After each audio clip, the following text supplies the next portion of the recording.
cha RS Berkane kwa maana wataki kutumia uwanja Benjamin Mkapa kwa sababu wanaona Simba tateka advantage ya mashabiki wake na kuweza kufanya vizuri. Yani maneno ni mengi kwa kweli ambayo yanazungumzwa na mpaka viongozi wa Simba tuliona Crescentius Magori akiweza kulalamika kupitia katika mitandao ya kijamii, lakini jana Ahmed Ally juzi amezungumza kwa maana leo baada ya finali kuchezeka wataweza kutoa taarifa kwa maana uwanja gani utatumika kwa ajili ya finali hiyo ya kombe la shirikisho barani Afrika, finali ya pili. Na bwana tulisikia pia juzi kwa maana Gerson Msigwa, katibu mkuu wa Wizara ya Habari, Sanaa, Utamaduni na Michezo, pia akiweza kuzungumzia uwanja Benjamin Mkapa, akielezea namna ambavyo uwanja huo uko tayari. Na hii leo Waziri Mkuu wa Jamhuri ya Muungano wa Tanzania Mheshimiwa Kassim Majaliwa ameukagua uwanja Benjamin Mkapa na kusema kwa maana uwanja huo uko tayari kuchezewa finali,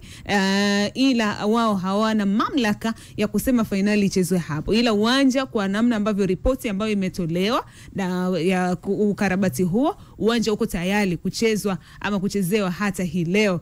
Kipi ni kipi tukamsikia hapa kwa maana Waziri Mkuu Mheshimiwa Kassim Majaliwa akikagua uwanja huo wa Benjamin Mkapa katika ziara yake ya ukaguzi wa viwanja kwa siku hii hapa ya leo. Na Waziri Mkuu huyu hapa tuone tukamsikie kwa kile ambacho alikuwa anakizungumzia katika ukaguzi huu ambao umefanya siku hii hapa ya leo jijini Dar es Salaam. Iko vizuri na viwanja vingine vyote vizuri na kule kunaendelea vizuri. Na hapa sasa sisi tumefurahi kusikia hiyo. Tuliposikia kwamba uwanja huu hautatumika, tulipata shock kuonekana kwamba labda watu wetu tuliwapa kazi ya kutengeneza hawajawajibika. Lakini seme hatuingilii maamuzi ya shirikisho la mpira wa miguu Tanzania, hatuingilii maamuzi ya shirikisho la mpira wa miguu Afrika, wala hatuingilii maamuzi ya shirikisho la mpira duniani. Sisi jukumu letu ni kuimarisha miundombinu, na hapa tumekuja kukagua miundombinu, na bahati tumepata taarifa miundombinu hii inaweza kutumika hata leo na kuendelea. Muhimu ni pale ambako kunatokea dosari, watuambie kuna dosari, kwa sababu marais wetu Dr. Samia na Mheshimiwa Mwinyi wametenga fedha kutosha kuhakikisha kwamba ukarabati wa miundombinu hii wakati wote unafanyika ili mashindano yaje kuchezeka Tanzania. Kwa hiyo tunao wajibu watendaji wenzangu wa serikali kufanya ufuatiliaji kama tunavyofanya, kufanya ufuatiliaji kama ambavyo tunafuatilia. Kwa hiyo malalamiko yanaweza kuja kutokana kwa hayo kinachosikika hicho.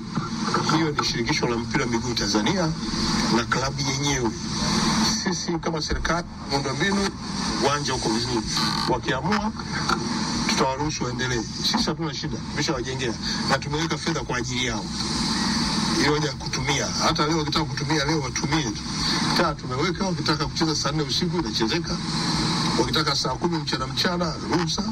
Sisi hatuna shida. Kwa hiyo hayo ndio maazimio ya kikao chetu cha leo. Kwa hiyo Mheshimiwa Mwenyekiti wa Baraza la Michezo, nipongeze kwa usimamizi wa karibu pamoja na wizara.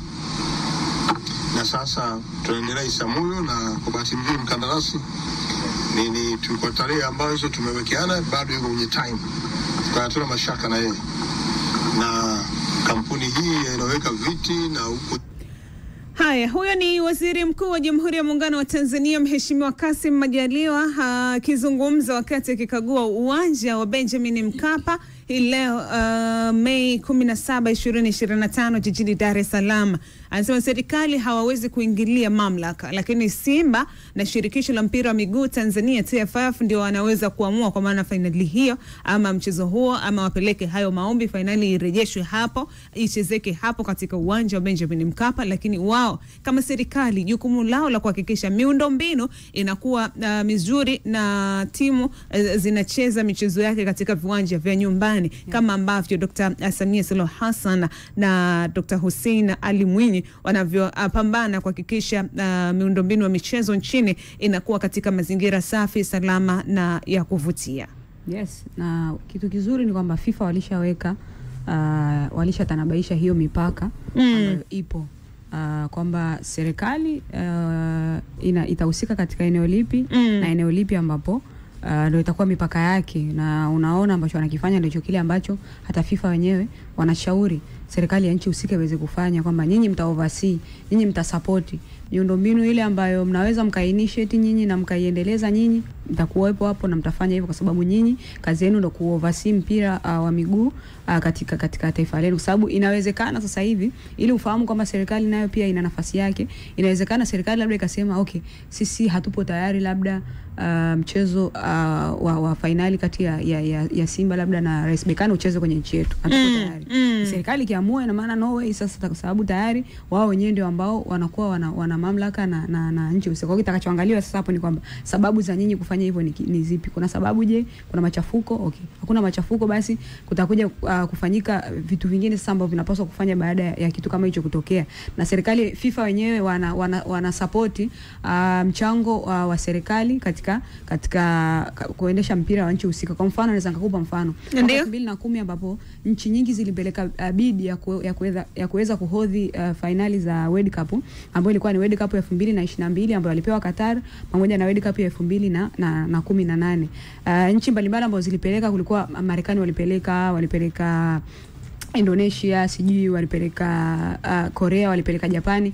Indonesia, moja ya sababu ambayo ilifanya bidii yao ikataliwe ni kwamba serikali ilikataa kusupport okay, wao kuweza kuhodhi michuano ya World Cup katika nchi yao. Ndio sababu ya kwanza. Kwa FIFA wakaona okay, kama serikali haiko tayari, it means wao ndio viongozi wa nchi husika. Kama serikali haiko tayari, it means hatuwezi tukapeleka michuano yetu iende kachezwe katika nchi husika. Kwa hiyo serikali sasa hivi, na ili jambo limeshakuwa la kinchi, hili jambo la finali kuweza kuchezwa katika Benjamin Mkapa, sasa hivi unaona support ya kila mtu. Unajaribu kuona paka serikali wenyewe wajaribu kuoversee uwanja. Je, upo katika mazingira ambayo yapo sahihi? Je, wale watu ambao tuliwapa sasa hiyo kazi ya kuweza kurudisha uwanja katika mazingira ambayo unafaa wameifanya kazi yao? Majibu ni kwamba wameifanya kazi yao. Kwa hiyo wanachojaribu kukiangalia sasa hivi ni kwamba nyinyi wenye mamlaka sasa ambao ni mwenyeji wa mchezo ni Simba pamoja na TFF, mnafanya vipi sasa angalau mweweza kupushi labda kama kuna chochote kinaweza katokea. Kwa hiyo hapa jambo limebaki kwa Simba wenyewe na TFF. Okay. Wao ndo wanakuwa ni kama linka wa Simba pamoja na CAF. Wao pia wanawasaidia pia hata Simba kuweza kuwasiliana na CAF. Kwa hiyo maana kwamba hata kama kutakuwa kuna maombi ambayo Simba watakuwa anaandika, inawezekana TFF ndo wakaanza kuweza kuyawasilisha kwa CAF. Kwa hiyo kwa sababu sasa hivi zimebaki siku kama leo tarehe 17 zimesalia siku 7 ya 8 ndo mchezo wenyewe unapigika. Tuseme siku 6 kwa sababu leo siku ya 7 yenyewe ndo hii inaenda ukingoni. Kwa hiyo huwezi kujua kuna chochote kinaweza kutokea, sababu kwenye maisha uaga hakunaga kitu ambacho ni impossible. Na mara nyingi pia juhudi, unapoonyesha juhudi, inawezekana juhudi yako baadaye ikaje ikafanikiwa ama isiweze kufanikiwa, sababu all in all haya ni mashindano ya CAF. Wao ndio ambao wanaangalia ni vigezo vipi ambavyo vinapaswa kuwepo ili mchezo uweze kuchezwa katika kiwanja husika. Kwa hiyo binafsi nawaelewa sasa hivi sababu ya faida pia ya huo mchezo wa finali utakapochezwa katika uwanja huu wa Benjamin Mkapa, utakuwa kuna faida gani? Hii itakuwa ni finali ya pili ya michuano hii ya CAF Confederation kuweza kuchezwa katika uwanja ule. Finali ya kwanza ilikuwa finali ya Young Africans, finali ya pili ndio hii. Inawezekana labda kukawa kuna wakapeleka sababu ambazo zingeweza kuwashawishi CAF kuweza kurudisha mchezo katika uwanja huu, sababu sasa hivi CAF wako na reference. Mchezo wa finali kati ya Young Africans dhidi ya Usma ulichezwa katika kipindi kama hiki. Kulikuwa hichi huwa ni kipindi mara nyingi cha masika. Kwa hiyo mvua zinakuwa zinanyesha. Uliona finali jinsi ambavyo ilikuwa. Uliona Maele amefunga goli. Maele anataka kuslide inashindikana. Okay, kumbe mvua ilinyesha ile siku. Mvua ilinyesha sana ile siku. Tena ile siku nakumbuka asubuhi hakukuwa na dalili ya mvua. Dalili ya mvua ilianza mida ya saa 7 hivi. Anga likabadilika ghafla. Anga likabadilika, wingu likatanda, mvua ikapiga. Mechi ikawa vile. Kama unakumbuka mechi nyingine ilikuwa Yanga dhidi ya US Monastir. Ilichezwa pale pia, mvua ilinyesha pia, ikawa tena. Na tofauti ya finali hii na ile finali hii kombe linakuwa uwanjani. Finali kombe linakuwa uwanjani. Tena kingine mchezo kati ya Almasri. Unajue baada ya CAF kufungia kama tutarejea hapo Hamisa. Tuende katika mapumziko mafupi, kisha tutarudi kujadili hayo. Kadhalika nusu finali ya hapo kesho ya JKT dhidi ya Young Africans, ligi kuu ya wanawake kwa kile ambacho kilichoendelea, basket Dar es Salaam, yote yako hapa. Usitoke, ni leo salia nasi 101.4